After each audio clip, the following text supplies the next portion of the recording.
بسم الله والصلاة والسلام على أشرف الأنبياء والمرسلين نبينا محمد وعلى آله وصحبه وسلم تسليما كثيرا أما بعد السلام عليكم ورحمة الله وبركاته. Sister, can you hear me? Aisha?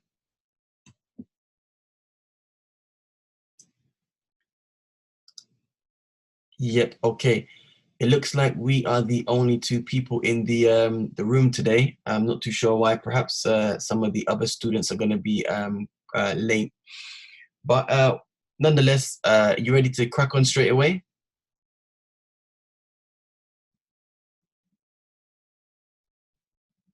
Yep. Okay, cool. Let me share my screen. Bismillah. Okay. 6. Share. All right, sister, let me know, please, as usual, when you can see my screen, inshallah. And I'm just gonna sort it out, make it a bit bigger because I prefer when it's a bit bigger. Let me zoom in to say 300. Okay, that's nice. Take this away. Cool. Manage participants. Cool. All right, sister, I'm gonna jump straight, inshallah ta'ala, and whoever comes in, they can come in, inshallah ta'ala. Because I know you don't like to read out loud for some reason, I'm probably gonna just have to read the conversation from the book. I hope you don't mind with that one, inshallah ta'ala. In any case, ad-darasu as-sadis. Today, inshallah tabaraka wa ta'ala, we're going to begin ad-darasu as-sadis, which is the 6th lesson from Madinah book 2. Now, one of the first things that the Sheikh, he focuses on in some considerable amount of detail, and because I know that you've done Madinah book 1 with me, it's not going to be a difficult concept for you to wrap your head around, and we're going to be studying ad-dama'ir. Can you remember quickly, sister, what ad-dama'ir means in English? This is how the lesson is going to have to be, unfortunately. I'm going to be asking you a lot of questions, so you can just type at random, inshallah. Na'am, that's correct, pronouns. So it says here, تنقسم الضمائر باعتبار الاتصال والانفصال إلى قسمين, which this basically means that pronouns are categorized in relation to or in accordance to them being either attached or detached. All right, attached or detached in 2 categories. The first one is dhamairu munfasila. Quickly, do you mind translating that? What do you understand from the words dhamairu munfasilatun? Dhamairu munfasilatun. I'm going to be asking you a lot of questions throughout this. Sister Farah was trying to jump in. Detached pronouns, excellent. Detached pronouns. And dhama'ir al-muttasila, what do you understand from dhama'ir al-muttasila? Attached, excellent. So examples of dhama'ir munfasila are ana adhabu. You can clearly see from the word that I've highlighted in red that ana is a detached pronoun. A detached pronoun always stands alone. It never connects to the word in front, nor does it connect to the word behind. In this particular sentence, the word ana is mabni, all right? It's mabni, it's fixed. However, it's in the position of the mubtada. It's in the position of a-rafa. Sorry, it is the mubtada, shall I say, in the position of a-rafa. This is a nominal sentence. The khabar is the verb or the sentence adhabu. It's jumla fi'liya adhabu, all right? The second one is dhamairu muttasila. ضمائر متصلة, يعني connected pronouns. And as you can see here from the example that I gave, ذهبت, I've highlighted specifically the letter ta with a dhamma on top. Why? Because this is the pronoun that is متصلة to the verb. Yani it's connected to the verb. Now later on in this lesson, we're going to learn that a connected pronoun, all right, a connected pronoun, the one that we're doing now, the ma'ir muttasila, or connected pronouns, sometimes they're going to be in a position of a-rafa', sometimes they're going to be in a position of a-nasb, sometimes they're going to be in a position of al-jar. And I've explained this before, but inshallah ta'ala today, we're going to try to go into a little bit more detail, inshallah. And again, guys, as you know, you're going to get a copy of this PDF to take home, inshallah, or to download, inshallah ta'ala. And then it says, وَتَنْقَسِمُ الضَّمَائِرُ بِاعْتِبَارِ الْإِعْرَابِ إِلَى ثَلَاثَةِ أَقْسَامٍ. That ضمائر, pronouns now, all right? So we're talking about both the connected or the attached and the detached. They are, once again, categorized in terms of their i'rab, all right, into 3 categories. As you can see here, guys, you've got ضمائر الرفع, the pronouns that are in the position of الرفع, يعني the marfu'. Then you've got ضمائر النصب, meaning those pronouns that are in the position of النصب, i.e. they are mansub. And lastly, we have ضمائر الجر, those pronouns which are in the position of al-jar, those pronouns which are in the position of al-jar, meaning they are majroor. So let's look at the first one, and then we're going to move on to the second, and then lastly the third. So ضمائر الرفع are ضمائر pronouns like this ta on the verb or in the verb ذهبت, which means I went. Now this particular ta, there's other letters it could be. It's not just the ta alone.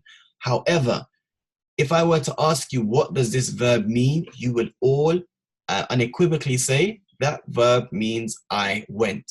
Now the fa'il, the pronoun, the one that's doing the action, is obviously this connected pronoun, connected dhamir or dhamir muttasil to at the end, right? Now we also know from the the grammar or the qawaid, the rules of grammar, that the fa'il of a jumla fi'liya دائما مرفوع. الفاعل مرفوع دائما. All right, the fa'il is always going to be in a position of rafa'. Whether that the fa'il is a separate word away from the verb, i.e. ذهب محمد, ذهب زيد, ذهب خالد, or it is a connected pronoun. It's a connected pronoun. If it's a connected pronoun, whether that pronoun has a dhamma above it, or whether that pronoun has a fatha above it, or whatever the case may be, it's not important. All right, it's not important what the vowel sound is above that connected pronoun. What's important to note and remember is that pronouns, yani connected pronouns, like this ta al-fa'il huna, is a dhamir of ar-rafa'. They are in the position of rafa'. We don't say the dhamma on this ta is the sign that it's marfu', because if I change that dhamma on the ta to a noon and alif to say we went, I would say dhahabna. Now the na, the noon alif, that is the fa'il. The noon alif is a example of the ma'ir of a rafa', or the mir rafa'. It's a pronoun of rafa'. Does it have a dhamma on top? The answer is no. Guys, just hit me up in the comments thread to let me know if you're understanding what I'm saying right now, because it is quite important. Yes, makes sense. Awesome. Excellent. All right, so let's move down to the next one. All right, the next one says ضمائر النصب, the pronouns of النصب. نحو, for example, رأيتك. رأيتك. Once again, guys, if I were to ask you ما معنى رأيتك, كلكم ستقولون, all of you will say I saw you. I saw you. Here, the ta at the end of ra'aytu, that is a dhamir of rafa'. All right, that is the one that is doing the scene. However, I didn't highlight that word because we're not looking at dhama'ir al-rafa' now. We're looking at dhama'ir al-nasb. Who was the person that I saw? Anta. Ra'aytu ka. Make sense, guys? Ra'aytu ka. Now this ka here is al-maf'ulu bihi. This is the person that was seen. Now guys, don't get it twisted. I don't want you to say, okay, I know the maf'ul bihi is mansoob and the noun is mansoob bil fatha, and there's a fatha on top of the kaf, so that must be the maf'ul bihi. La. As we know, dhama'ir are mabniya. Ad-dhamairu مبنية. All right. This letter kaf has a fatha because it's مبني على الفتح. It's fixed on a fatha when you're addressing يعني المفرد المذكر. المفرد المذكر. Because at the end of the day, we have to just try and apply a different connected pronouns that are in the state of nasb to this particular word. Now, let's say, for example, we wanted to say, I saw you, but when addressing the singular feminine. ماذا نقول؟ ماذا نقول يا إخواني وأخواتي في الله؟ نقول ماذا؟ I'm going to give you that, Abdullah. رأيتك. رأيتك. Excellent. Now, if I were to ask you the second question, that's a bit better. رأيتك ممتاز. I like that. If I were to ask you the second question, where is the ضمير of النصب in that word? رأيتك. Where is the ضمير الرفع? النصب, sorry. Where is the ضمير النصب? Ki. Exactly. Does it have a fatha? لا. So we can't always, as I've mentioned on so many occasions in the past, we can't always look at the vowel sound at the end of a word or the end of a pronoun for it to indicate the position that that particular word or pronoun is playing in the sentence. We have to understand what's going on. All right, guys? Now we know, right? We know that the ta with a dhamma on top will never ever occupy a position of nasb. It will never ever occupy a position of nasb. All right, guys? Because you can't say, for example, ra'aytutu, ra'aytutu. All right? I saw I, or ra'aytuta. The ta with a fatha can never be in the position of nasb. All right? But you can say dhahabta, you went, qara'ta, jalasta, darasta, fahimta? Fahimta? Fahimtum, ikhwani? Does that make sense? Yeah? Let me know, because it just seems like only Abdullah is responding. Rehana, you understand? Farwa, Aisha, you guys understand? Does kaf al-mukhatab only attach to nouns? Yes. The kaf, afwan, sorry. Okay, how am I going to explain this now? No. No. I would say no. I know. I do appreciate that, Sister Rehana, that you came a little late. But again, if you got any questions, please let me know. The kaf and mukhatab, does it only attach to nouns? No, because if you look at this example here, ra'aytuka, you're speaking to somebody, but here this kaf is in the position of a nasb, But if you say, for example, hada kitabuka, here the word kitab, as we're going to see in the next example, is in the position of al-jar, but it's still kaf and mukhatab. Please let me know if that makes sense. In any case, guys, what I want you to get your head around and wrap your head around is that there are certain attached pronouns that will only ever assume the position of al-rafa', like the tu, the ta, and the ti. So what pronouns like this, they will never be dhama'ir and nasb. All right.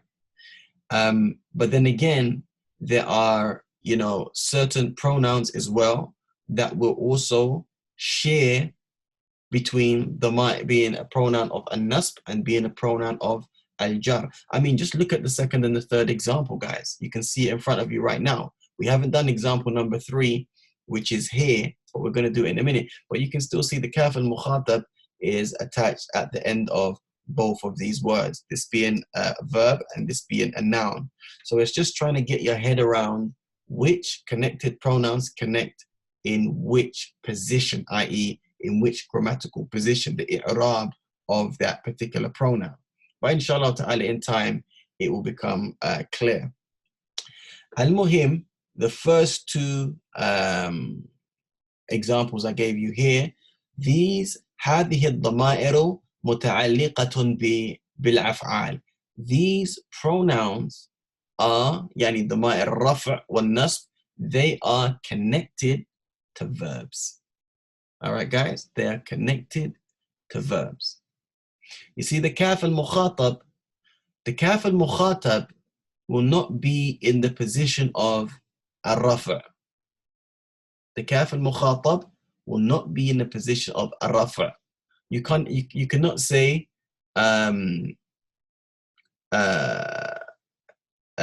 dhahabka.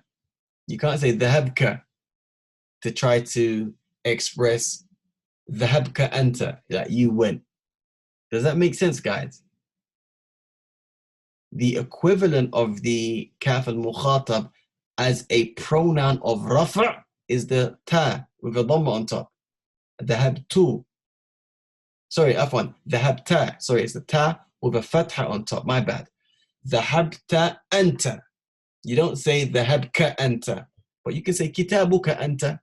Why? Because the kaf al-mukhatab attaches to nouns, and it's going to be what? In the position of jar, because the kaf al-mukhatab, all right, or kaf al-mukhataba are from the dama'ir al-jar. They're from the pronouns of jar. For example, kitabuka, kitabuki, kitabukum, kitabukunna, kitabuhu, kitabuha, kitabuhum. We can keep going on and on and on and on. Here, the position of this kaf is al-mudhafu ilay. It's in the position of the possessor. The book belongs to you. All right, guys? So, again, like I said, you will never get this pronoun, this attached pronoun, which is a damir of rafa',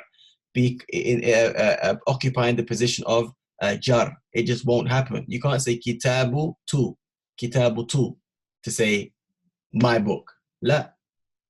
The equivalent of the tu as a damir of jar is the ya al-mutakallim. Make sense, guys? The equivalent of the tu that we've got up here, right?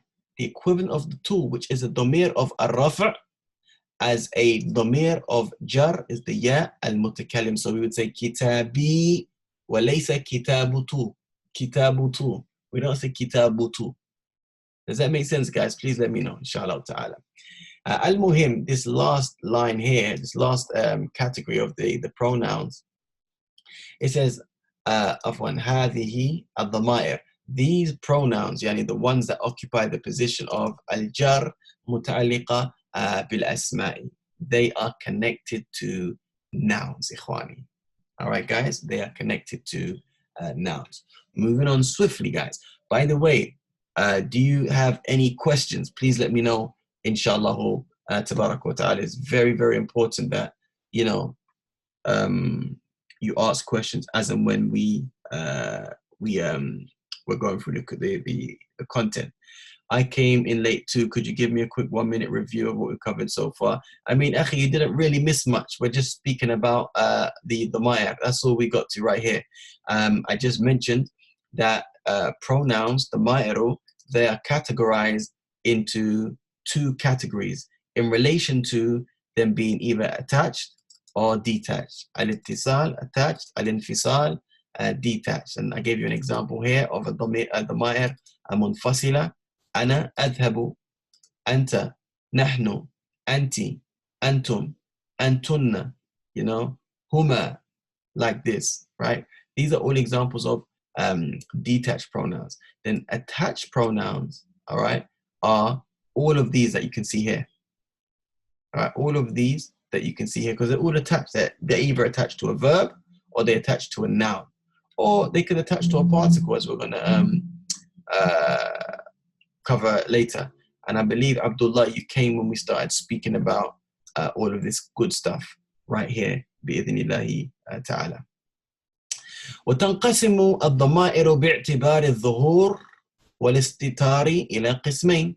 Now, as it relates to pronouns, right, that they're categorized into two categories as it relates to them being visible, so you can actually see the pronoun, or them not being visible. So a pronoun, right, is either going to be visible, you can see it. An attached pronoun is even going to be visible, you can see it, like here, right? If you can see it, that pronoun is known to be baris, visible. All right, baris, visible. So when we say, for example, dhahabtu, we can clearly see the pronoun tu at the end of the verb. This pronoun is baris. All right, you can see it. When we break it down, we say al-fa'ilu damirun barizun wa huwa ta. That's one way of expressing it. This pronoun is visible and it is the ta. All right, this pronoun is visible and it is the ta. And the other one, where we say wal-istitar, yani pronouns that are hidden, we've got the ma'iru al-mustatirra. For example, dhahaba. The fa'il in dhahaba is hidden. It's huwa, but it's hidden inside the verb. We cannot see it. It's not bariz. We say al-fa'ilu damirun mustatirrun taqdiruhu huwa. Guys, learn that there. Al-fa'ilu damirun mustatir taqdiruhu huwa. If it was dhahabat, for example, we would say al-fa'ilu damirun mustatirrun taqdiruhu hiya. All right, whatever that hidden pronoun is, you will say it accordingly. Anyway, we cannot see the word huwa as a kalima that is bariza in this example. The word huwa is hidden inside the verb. Does that make sense, guys?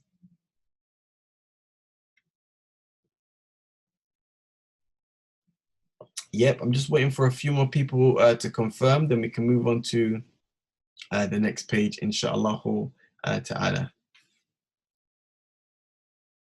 Great. All right, anybody? Abdullah, got it, good. Just bear with me 1 second, guys.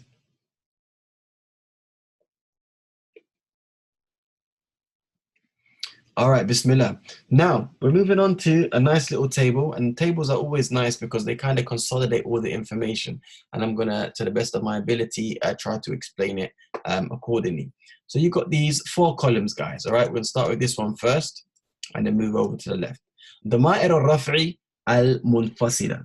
Now, these are very, very easy. I haven't written all of the pronouns that occupy the position of al-raf', and they are detached, but these are the main ones that we use on a daily basis. Ana, as you can see here, ana, nahnu, anta, anti, antum, which is 3 or more boys or men or males, antunna, 3 or more females, huwa, singular mufrad, sorry, afwan, singular mudhakkar, mufrad mudhakkar, hiya, mufrad muannath, hum, this is the plural for them, and hunna is exactly the same, but for women. And when we say hum and hunna, we're speaking specifically about 3 or more people.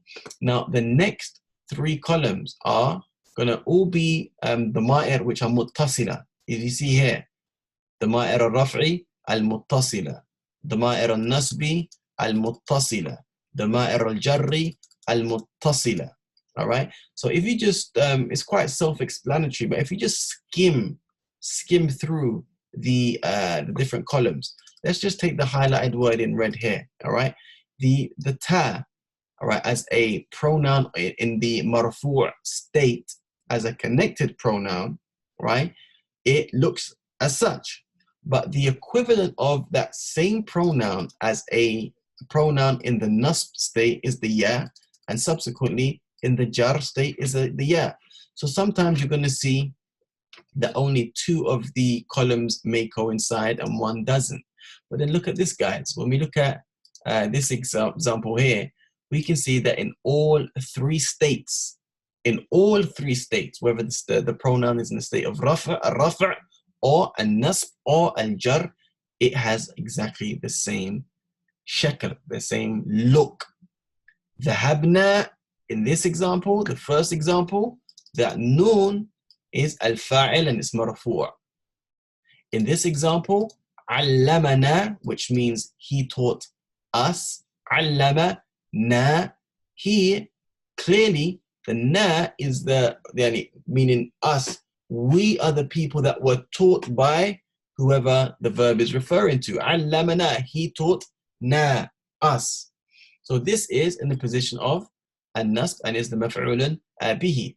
And lastly, kitabuna. Again, the na, and the na here, they all look exactly the same. They all look exactly the same. Barakallahu fiqh, but they're occupying different positions in the sentence. Now just skim your eyes down, guys. Skim your eyes down. oftentimes you're going to see that there's harmony between the dhamir in the nas state and also the dhamir in the jar state. Just flick your eyes back and forth like this. You'll see that they are identical. Sorry, guys. However, in the rafa' state, you're going to see a huge difference. Now, we've gone through a similar table like this a couple of lessons ago, if I'm not mistaken, so I'm not going to spend too much time here, but in your own time, right, in your own time, go through them, inshallah ta'ala, learn them and implement them. All right, guys? Hope that makes sense. And then here it says, الضمير المتصل المتكلمين هو نا. The pronoun, or the connected pronoun, shall I say, for المتكلمين, which means the speakers, i.e. a group of people that are speaking, it is na. وفي المنفصل, and the detached equivalent of this is نحن.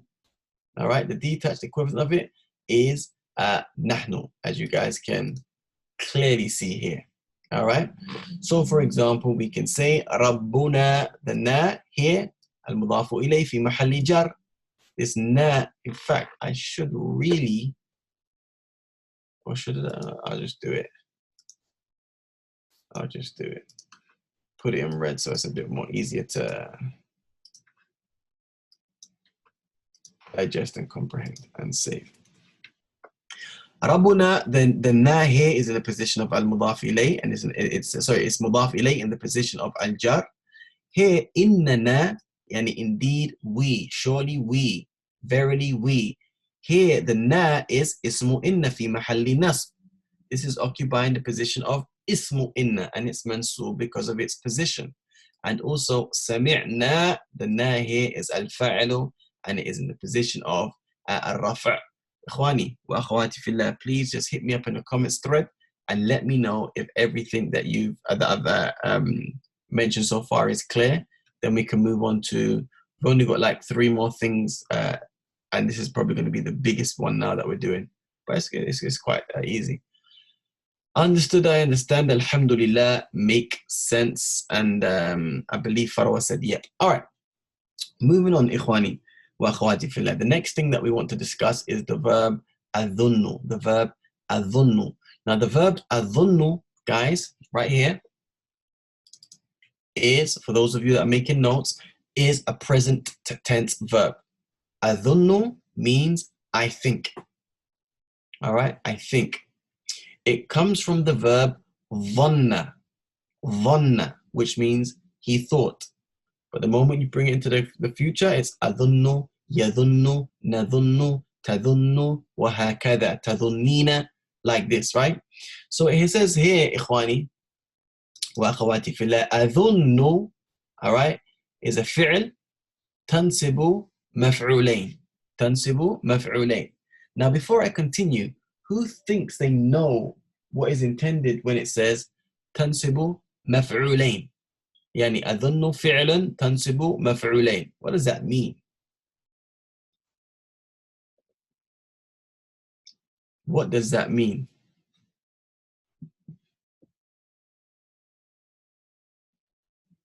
Anybody?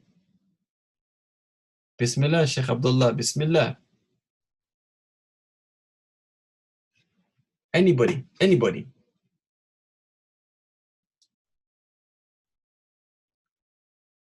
What does it mean that, if you don't know, say that you don't know as well, please, because that would also help me tremendously. Okay, Bismillah. Aisha, it causes the subject to be mansub.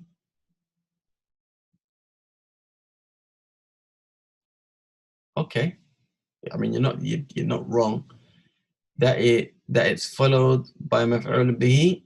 Okay, yeah, that's true as well. Which is mansub. Good. I think it means adhunnu is a verb that makes 2 marfu' words become mansub. That's a nice way of putting it.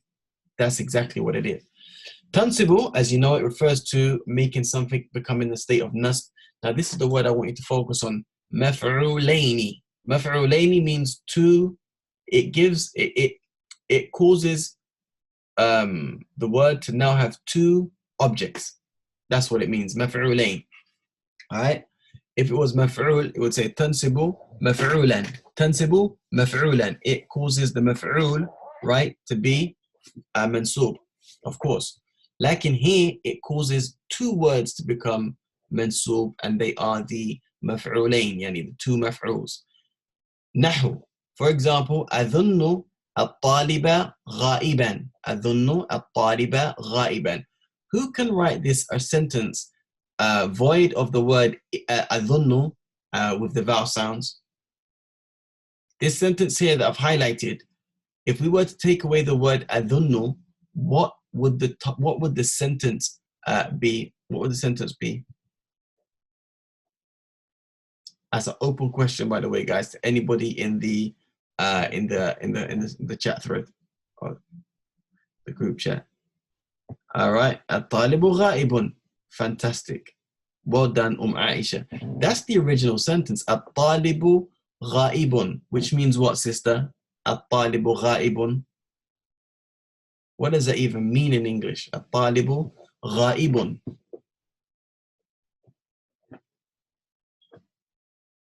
Anybody?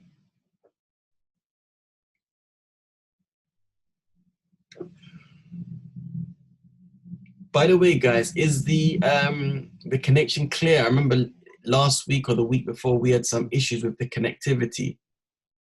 All right. The student is absent. Excellent. The student was not present, which means the student is absent. I prefer to say the student is absent, by the way. Anyway, that's what at-talibu ghaibun means. But notice the moment adhunnu came in front of that sentence, all right, at-taliba took a fatha, became mansub, and ghaiban also followed suit. So when we break it down, we'd say at-talibu huwa al-maf'ul al-awwal. It is the first object. وغائبا هو المفعول الثاني. That is the second subject, guys. All right, makes sense? Please let me know if you require any more clarity. And then it says here, and this is real interesting, guys. It says وقد تدخل ظن, which is the past tense verb of the verb أظن. All right, we're still on the same verb, just a different variation of it. وقد تدخل ظن على أن واسمها وخبرها. All right, it's possible, sorry, dhanna, my bad, dhanna, it will come before the word anna. Now, do you remember when we did inna wa akhawatuha? Inna wa akhawatuha tansibu al-mubtada'a wa tarafa'u al-khabar. This is what we learned when we dealt with inna wa akhawatuha. Now, the word anna is from the sisters of inna, which means it does exactly the same thing. It will come in front of a nominal sentence. It will cause the mubtada to become mansub and the khabar to become marfu'. Now, here's where it gets interesting, guys. Check this, right? وقد تدخل ظن على أن واسمها وخبرها. نحو أظن أن المدرس جديد. أظن أن المدرس جديد. Question number one. Who can translate this sentence? أظن أن المدرس جديد. أظن أن المدرس جديد. Translate that for me in English, please.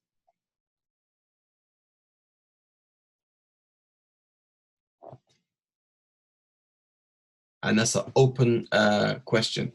I think that the teacher is new. Excellent. I think that the teacher is new. Excellent. Well done, guys. So in this context, or how we can benefit from this so far, is that Anna can be translated as that. That's the first benefit. Anna can be translated as that. And we know that Anna is from the sisters of Inna, which means tansibu al-mubtada. It causes the mubtada to become mansub. Wa tarfa'u al-khabar, and causes the khabar to become majroor. But guys, do you remember I just said to you, أظن فعل تنصب المفعولين. So where's the two maf'uls becoming in the state of nasb? The answer is the moment that Anna came, all right? Anna came in front of أظن, it cancelled it out. All right? It cancelled out those two objects becoming in a state of jar. All right, guys? I hope that makes sense. Jadidun is not going to be Jadidan. because this now is the khabar of anna. This jadidun is the khabar of anna. All right. And if I'm not mistaken, the whole sentence anna al-mudarrisa jadidun would be the maf'ul. Because this is what you think. I think, and this whole sentence is the object. And Allah subhanahu wa ta'ala knows best. In any case, al-mudarrisa ismu inna jadidun khabaru afwan. That should be ismu anna. Just made a mistake. Ismu anna wa jadidun khabaru anna. All right, guys, we've got only 2 more pages to go. Nearly wrapped it up. Any questions so far before we continue? Because this is, we're going to get a bit more in depth now. Abdullah said, okay, none from me. Excellent. Anything else, Ikhwani? Not really. This is new to me, so I just need to practice. Yep, that's it. Rayhana says I'm okay. Aisha, how you doing? No, no questions. Cool. All right, moving on swiftly. By the way, guys, just so I know, all right, I'm going to send you this PDF, but there's absolutely, as you can see, there's absolutely no English on this thing apart from in my logo, Arabic made easy, you know? Do you prefer it like this, or do you prefer it when I translate everything? Obviously, this is quicker for me, but I mean, I don't mind translating it. I'm going to use it when I eventually turn this into a proper online course. I prefer translation personally. Okay, no worries. Then if one person prefers translation, I would add it. I prefer Arabic, gets you thinking. That's very true. That's very true. So what you're trying to say, Farwa, that Aisha, she likes to take the easy route? Is that what you're saying?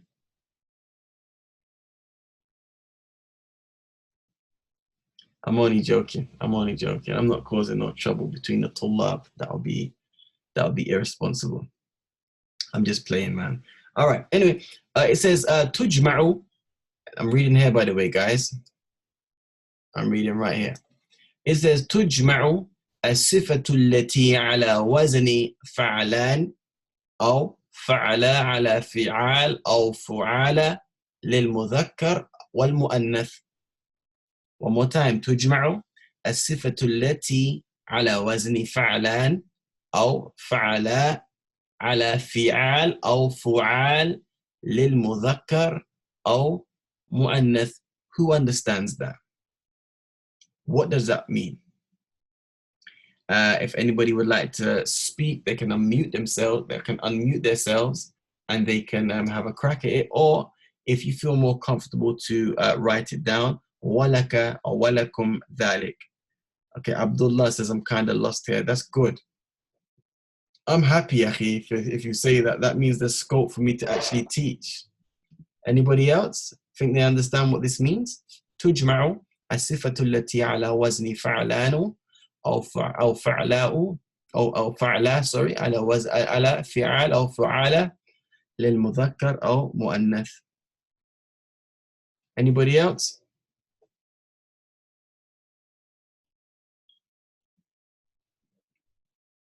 No, guys. Anybody else? Remember, guys, if you don't know, then at least say no, so I can I understand that, you know, you guys are not understanding. No, can't figure it out. That's fine. That's fine. That's fine. Aisha, I know tujma means to join, right? Perhaps, but not here. Not here. Not sure. Okay, Rehana. I'm going to assume that you don't know this because, nope, I can't get it. Cool. All right. Basically, what this sentence is referring to is this. It says a sifa, yani the adjective, right? The adjective, tujma'u, is made into the plural. Remember, guys, I mean, if you've done Medina Book 1 with me, you would have definitely heard me say this. Maybe not if you started with me on Book 2.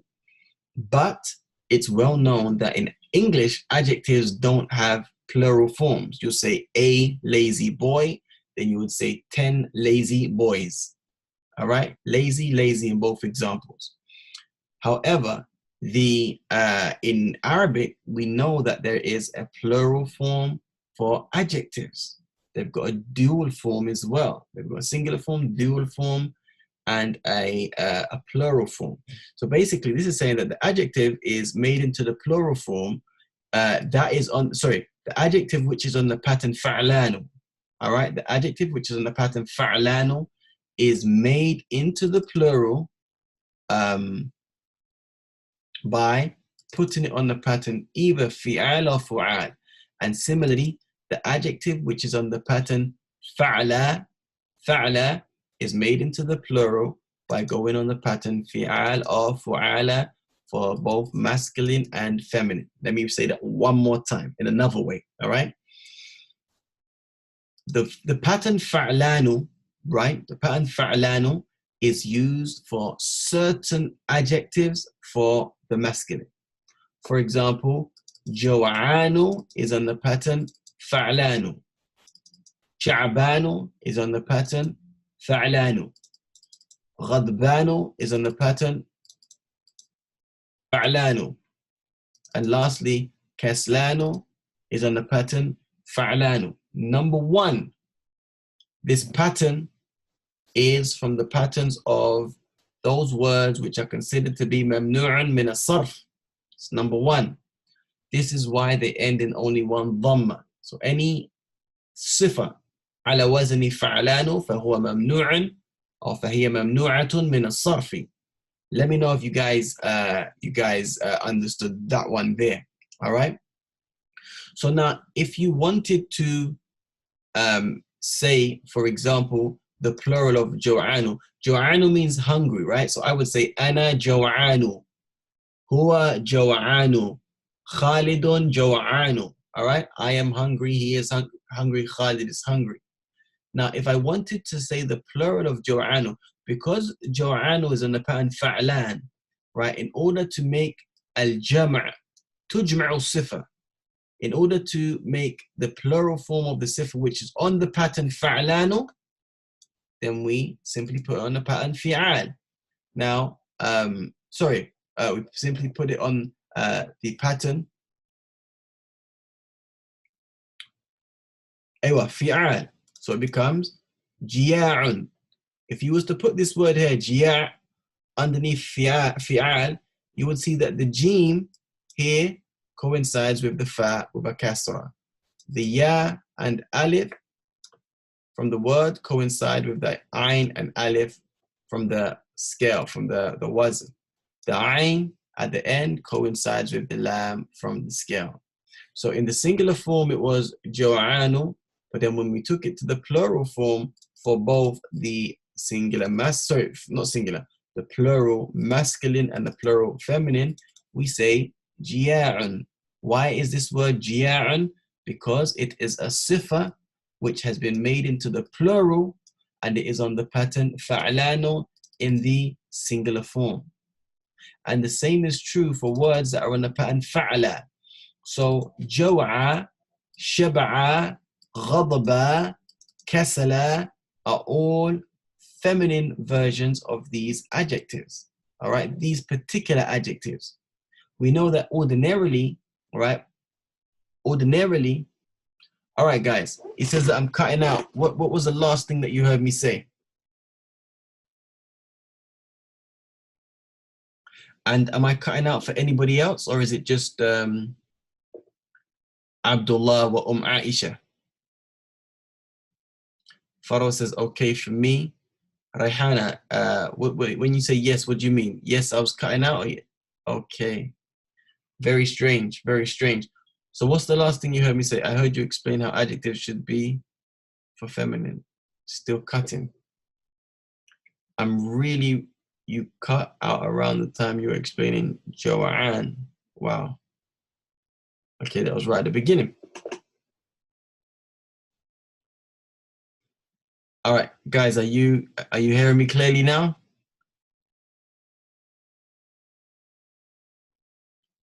Please let me know. All right, let's do this again. Sorry, by the way, has this did you hear anything that makes this sentence any clearer, or should I just start again fresh?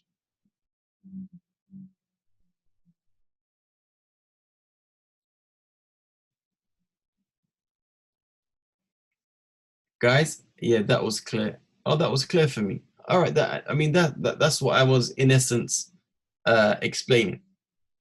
That's what in essence I was explaining. فعلان is the scale for the mufrad mudhakkar for certain nouns. All right, certain adjectives. Adjectives in Arabic are also considered as nouns, but let me just call them adjectives to make for the ease of explanation and to understand it easier. All of these words here, جوعان, شبعان, غضبان, وكسلان, they're all ممنوع من الصرف, only have one dhamma, and they're in the pattern فعلان. All right. The feminine versions of these aforementioned words are on the pattern فعل, جوع, شبع, غضب, كسل. You can hear they have the same type of sound. Anyway, the adjective which is on either one of these patterns, فعلان or فعلا, we make it into the plural by placing it on the pattern فعال or فعالة for the singular, for the masculine, sorry, and the feminine. I keep saying singular, it's not. For the plural masculine and the plural feminine. As you can see, جياع, شباع, غضاب. All right? غضاب, speaking about plural, like the men. الرجل غضاب, غضاب. All right? By the way, شبع means thirsty. All right? النساء شباع. All right? الأولاد جياع. وهكذا. لكن as it relates to this one, all right, which is the plural of either kaslanu or kasla, it's on the pattern, as you see here, fu'ala, kusala. And here it says khilaf al-qa'ida.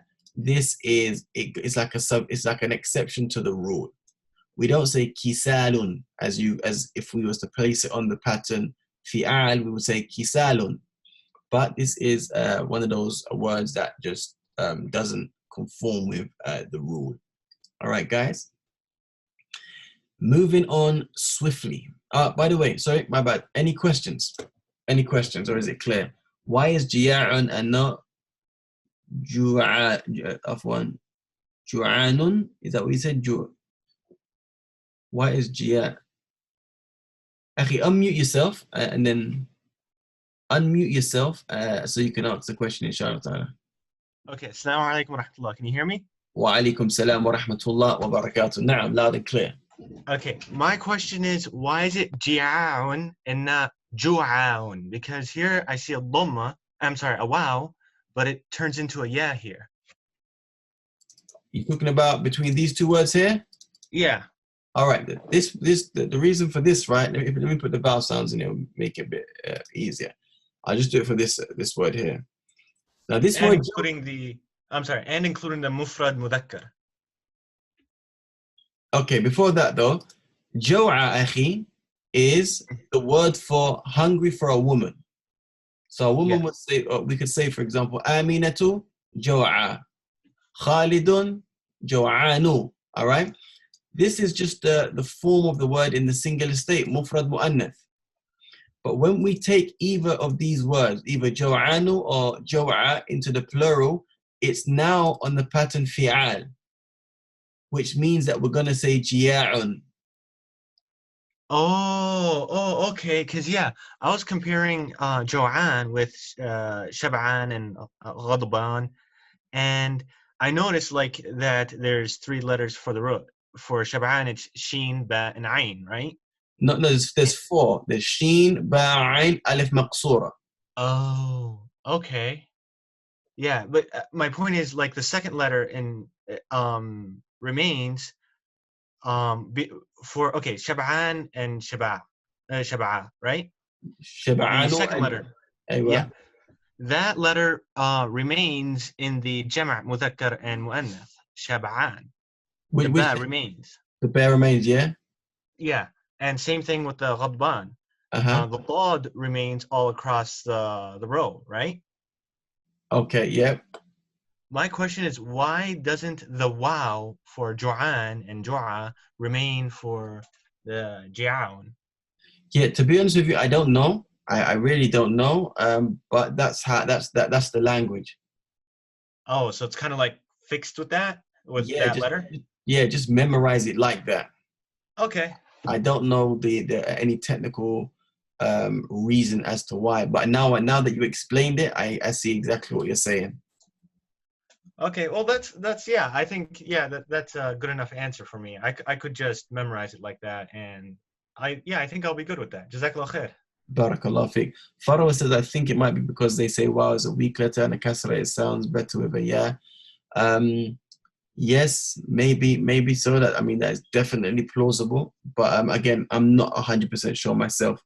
Aisha says, sorry, missed quite a bit using my data at this point. So in the plural form, it's used for both masculine and feminine. That's correct. And that's what it says here, guys. It says fi'alun, which is the pattern for these three first verbs.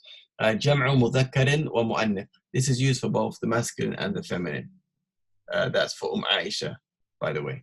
But here, kusala is a word for both masculine and feminine, but plural as well. But it goes against the rule above. All right, guys? Yeah, Jazakallah khair. Barakallahu fiqh. All right, two more things, and then inshallah ta'ala, we're going to wrap it up because we've been going for nearly 51 minutes now. How time goes so fast when you're having fun, as they say, huh? Last but not least, second to last is the word lima. All right, guys, the word lima. Now, the word lima means limada. ما معنى لماذا إخواني وأخواتي في الله? Why exactly? So here, a simple example. المدرس يقول أخرجت من الفصل يا محمد. Did you leave or did you exit from the class, oh Muhammad? Muhammad says نعم خرجت. Yes, I left. المدرس يقول لما. يعني لماذا? All right? لماذا? Very simple. There's not much to it, guys. That's what it is. It just means why. All right? And then last but not least, the word hati. All right? The word hati. And I'm sure you guys are familiar with the plural of this word because Allah subhanahu wa ta'ala يقول في القرآن الكريم هاتوا هاتوا برهانكم قل هاتوا برهانكم إن كنتم صادقين. Say, bring your proof if you are صادقين, truthful. Now the word hat, as you probably all know, means in the ayah, bring, or it can mean give. All right? So it says hati here is a fi'lu amrin. From my understanding and exposure to the language, there's a difference of opinion as to whether hat is a command form, but the book that I'm going through, it says that this is the strongest opinion, that the word hati, I should actually put the kasra there, hati is a command form of the verb, وَتَكُونُ مَكْسُورَةَ التَّاءِ. And this ta here, you know, normally when we speak about command forms of the verb, the last letter of that command form of the verb takes a sukoon. Ijlis, you know, uskut, I don't know, ukhruj, idhab, wahakadha, right? The last vowel sound has that sukoon on it. But here, for this particular word, تكون مكسورة التاء. The ta is going to have a kasra. It's going to be مكسورة. ألا مع واو الجماعة وتكون التاء مضمومة نحو. It says except, I think that should be إلا. That should be إلا مع, I believe. إلا مع. Let me change that. إلا مع إلا مع واو الجماعة, except with the wow of al-jama'a. In such a case, then that ta is not going to have a kasra. So if you look down here, right, it says Hatil kitaba ya Muhammadu. Give me the book, or give the book, O Muhammad. That's what it means, right? We can see the kasra here. Let's jump to number 3. Hatil kitaba ya Aminatu. Now the difference in pronunciation between number 1 and number 3 is exactly the same. However, in the kitaba, in the writing, it's different. We've got that ya that we add when we are addressing the singular feminine as a command verb, right? But the meaning and the pronunciation is identical, apart from obviously the name. Hati, hati. Yani hatil kitaba, hatil kitaba. This one's obviously to singular masculine. because his name is Muhammad, and this one is for the singular feminine because her name is Amina. Now again, let's go to the last one. هاتينا الكتاب يا عفوا. My bad here. Whatever. I made a. That should. I'm sure that should be banato. I'm gonna double check that, guys, and get back to you. But anyway, because that's the singular, and then that's the singular, and that's the plural. That's the plural. So if you're speaking to the plural females, you will say هاتينا الكتاب يا بنات. In any case, that ta is still gonna be, as it says here, maksura. مكسورة التاء. It's going to have a kasra on it. إلا مع الواو الجماعة. إلا مع واو الجماعة. Except in the case of the waw al-jama'a. Now the waw al-jama'a here, guys, is here. Hatul kitaba ya awladu, which means give me or bring me the books, oh boys. Notice that the ta doesn't have a kasra underneath it. Why? Because it is connected to the waw al-jama'a. All right, guys? And that is all you need to know from the essential components of the grammar rules found in this lesson. Now, in the actual book, you are going to see numbers with a ma'dood, the thing that's being counted being feminine. Now, in lesson number 3, guys, if you go back to your notes, I'm sure I even gave you examples in there, but we learned al-a'dad al-murakkaba, compound numbers from 11 through to 20. And we said that from numbers 11 and 12, if the ma'dood that we were learning at the time is masculine, sorry, my bad. Numbers 11 and 12, both parts of the number, yani al-juz al-awwal and al-juz al-thani, will coincide with the gender of the ma'dood. All right, the gender of the ma'dood. And the ma'dood, the thing that's being counted, will be singular mufrad. Afwan, singular mansoob, my bad. Mufrad mansoob. All right, mufrad mansoob. So you would say, for example, for 11 students, أحد عشر طالبا. أحد is the masculine form. عشرة, masculine form. طالبا, mufrad mansoob. All right. The same with 10 students for boys. إثنى عشر طالبا. Same. All right. إثنى is the masculine version of the noun, of the number. عشرة, masculine version of the noun. طالبا, mufrad mansoob. Now, if I were to say 11 students, yani 11 female students, I would say إحدى عشرة طالبة or إثنتا عشرة طالبة. So 11 and 12, for numbers 11 and 12, al-juz al-awwal and al-juz al-thani, the first and second part of the compound number, will agree with the gender of the thing that's being counted. Guys, does that make sense? Great. Great. Anybody other than Abdullah? Great. All right. Now, from numbers from 13 to 19, all right, if the thing that you're counting is masculine, then al-juz al-thani yuwafiqu al-ma'dood. Al-juz al-thani yuwafiqu al-ma'dood.